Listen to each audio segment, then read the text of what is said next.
Hello students, I'm Anuradha Kadam and now we are going to see 5th Science Chapter 3 Essentials for Life, Air and Water. Now just we will discuss how we get the water. So we get water from the rivers, ponds, lakes and rain.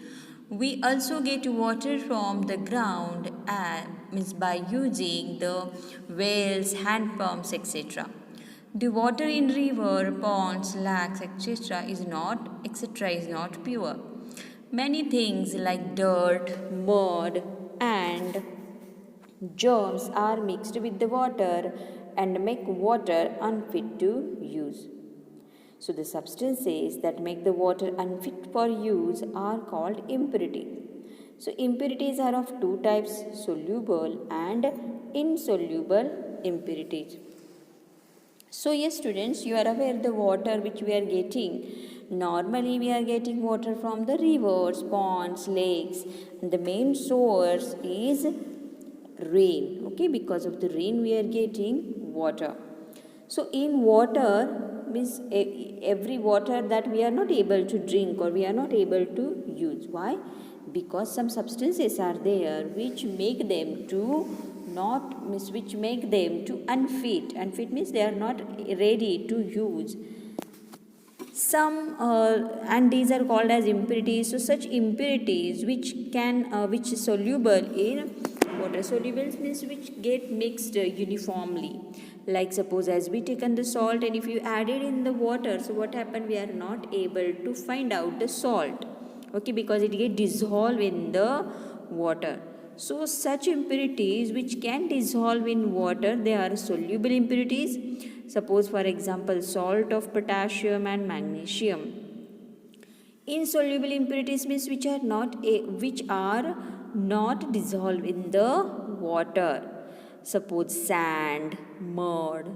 If you are adding sand in the water, then the sand particles get settled down in the water because sand is insoluble in the water.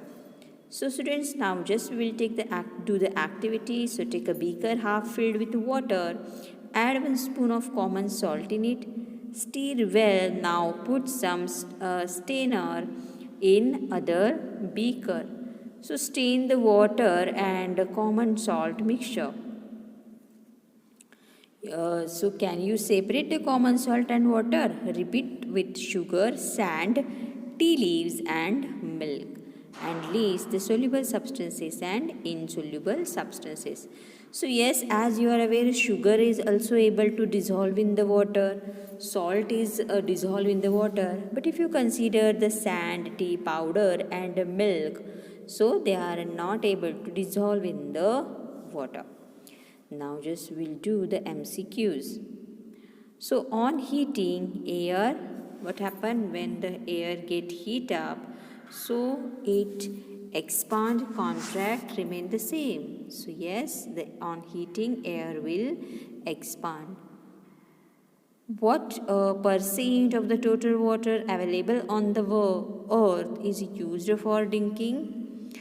Means although a lot of water, three-fourth of the water is present or the water is available on the earth, but only 3% of water is ready to use. Only 3% of water is able to direct use.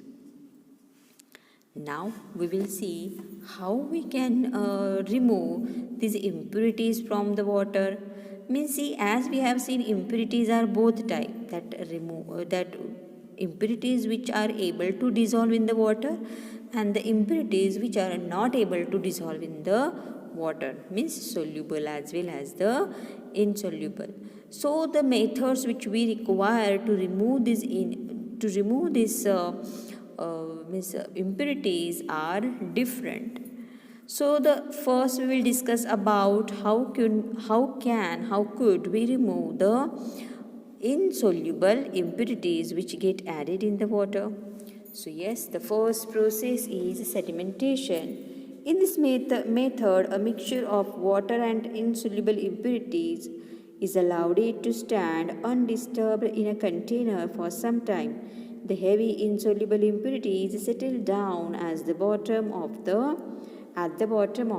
container. This layer of impurities is called sediment. When the impurities settle down, clear water is left above the layer of impurities, and this process is known as sedimentation. The rate of sedimentation can be increased by adding the chemicals like alum. This is known as loading.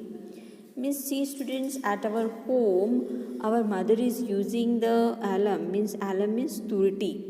Okay, so you have so many times you have seen your mother or your grandmother is using in the water, and by if you are asking why you are putting this, so they are saying that because of this use, what happened, the small particles which we are not able to see, small mud particles which we are not able to see, it get heavier and get settled down, and this is known as loading.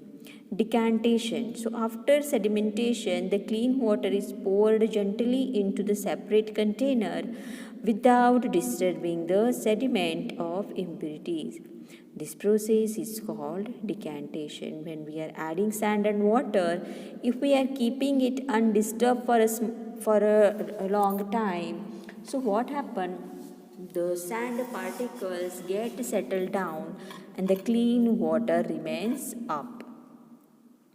Although the water looks like clean, but still some impurities present in this, and these impurities we can remove with the filtration process. The method which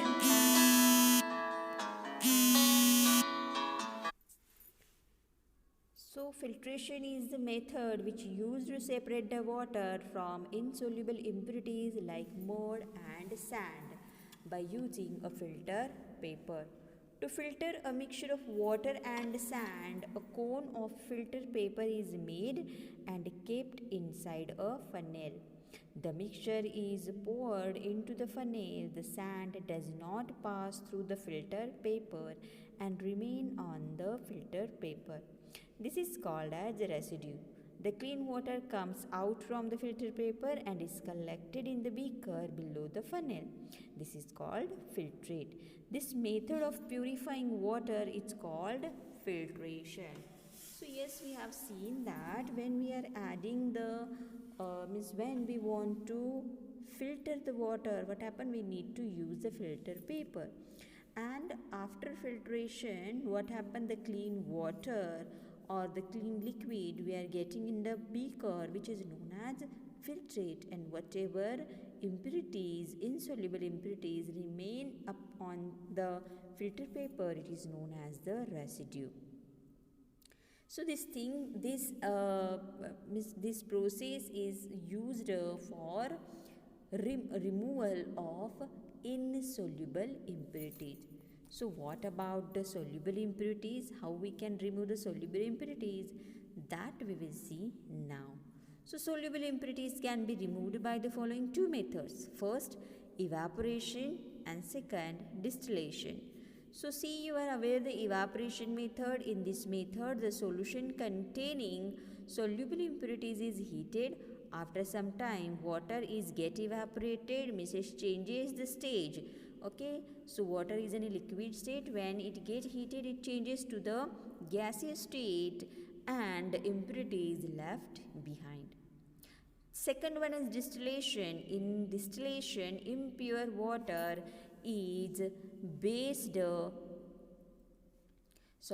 impure water is heated in a flask. On heating, water boils and changes into steam. The impurities left behind in the flask, the steam passes through the condenser and where it cools and change into the water again. This water is pure and it's collected in a separate flask. Actually, the distilled water is the purest form of water. This water is used for car batteries, scientific experiments, or in the medicines also. In evaporation, water mixed with air in the forms of water vapors and only impurities are left behind. But in distillation, both impurities as pure water is obtained, and this is the difference in the evaporation and distillation. So say students, you are aware when we are giving heat to the water in the evaporation, the water is get evaporated, means it changes into the water vapor. That water vapors we are not getting, means the water we are not getting back. So only impurities we can remove, but the water is escape out.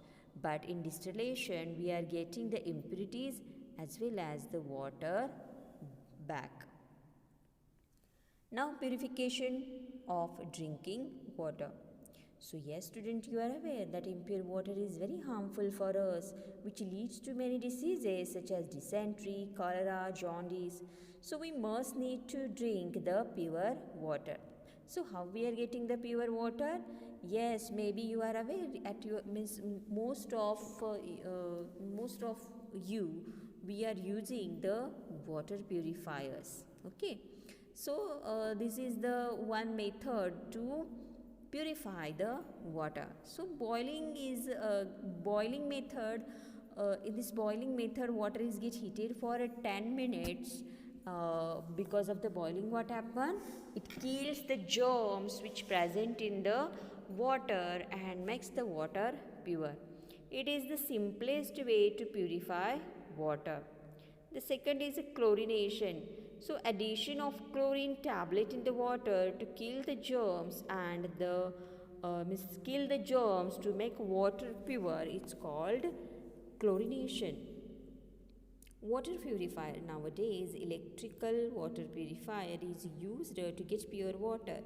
In most of the house, RO water purifiers are used. Okay, so you must know that the water is first purified before being supplied for domestic use in towns and cities. It involves the following steps. So water is collected in tank, is left undisturbed for sedimentation of impurities. That finally suspended impurities are made to the settle down through the loading. Third, water is then filtered into the filtration tank. Chlorination is done to kill the bacteria, and then this water, which is free from the germs, it's supplied to the house through the network of pipes. Okay, so now just we will discuss about some keywords. Atmosphere is nothing but the blanket of air surrounding the earth. Distillation process means heating water to form steam and then cooling to form water again. Filtration, purifying water by pouring through a funnel fitted with the cone of filter paper. Loading is adding chemicals like aluminum mixture to improve the rate of sedimentation. Sedimentation is the process of settling down of insoluble impurities in water at the bottom of the container by keeping it undisturbed for some time. So yes students, now up to now we have seen this chapter. So the some points which you need to remember, that our earth is surrounded by a blanket of air which is called as atmosphere. Troposphere, stratosphere, mesosphere, thermosphere and exospheres are different layers of atmosphere. Air is a mixture of many gases. Air occupies space and has weight. Air exerts pressure. Water is the second most essential thing in our life. The substances that make water unfit to use are called impurities. They may be soluble or insoluble. Insoluble impurities can be moved by sedimentation, decantation and filtration. Soluble impurities can be removed by evaporation and distillation. Now, water is purified by boiling, chlorination and using water purifier. Now just we will solve the exercise Tick the correct option. The gas necessary for burning. So which gas is necessary for burning? Yes. So we require the oxygen for burning. Which of the following forms a layer of sediment in water? So we are getting a layer of sediment of the sand because it is what? Yes, correct. It is insoluble in water. Insoluble impurities from water can be separated out by the insoluble. That impurities are insoluble, so we can use the filtration process. So the mixture of the sand and water can be separated by the filtration. We add the chlorine tablets to water to kill the germs. During the process of evaporation, dot is lost. So what we are losing in evaporation? We are getting impurities but we lost the water. So in this way we have seen some point decantation process. Yes, so you are able to write that it is decantation. Correct. Now the second, so here it is the which method? Yes, it is the filtration. It is the filtration. The third, here the water is kept undisturbed. So this is known as the sedimentation. Sedimentation. Okay. And the next one, yes, correct. It is the evaporation. This process is known as evaporation. So just students, do the activities. I hope you enjoy all these activities which given in our book. Bye.